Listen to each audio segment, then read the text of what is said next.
Okay, so just a couple of things to mention about the suits. Obviously, we just want to be careful when we can, where we're walking, not trudging through bushes, getting a bunch of micro holes on the legs.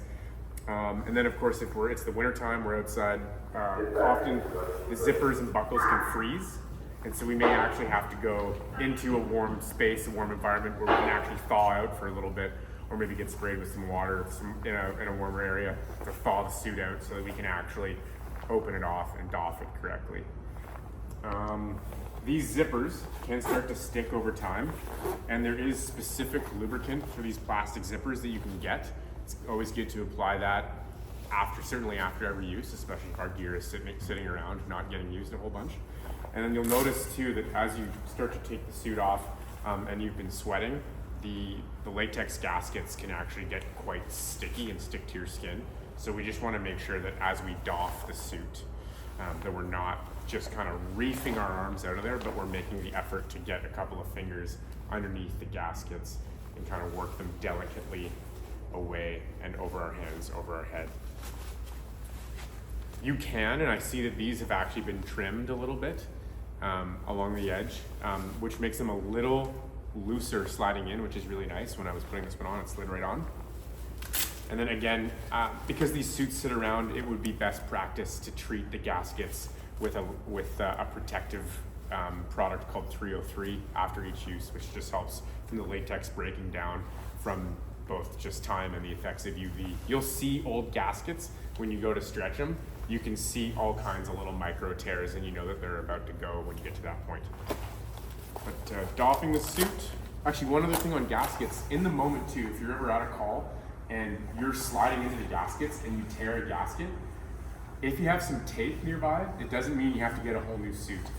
The best tape to use is electrical tape, because electrical tape doesn't leave much of a residue and it actually stretches really nicely.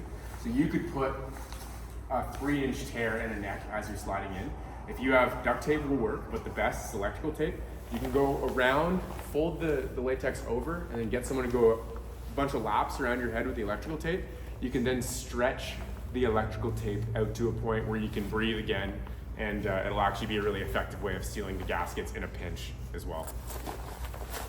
Doffing the suit, again, you might need someone to give you a hand. It's best when you can pull that zipper all the way to the end.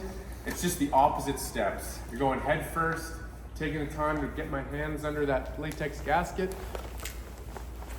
opening the Velcro. There we go. And I like to work my shoulders out, get my hands under that gasket, being as delicate as possible.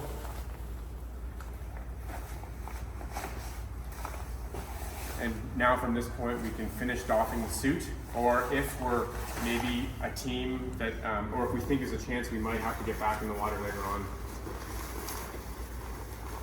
Temporarily, we can always tie the arms of the suit like this, maybe do up our belt, and I can now walk around like this.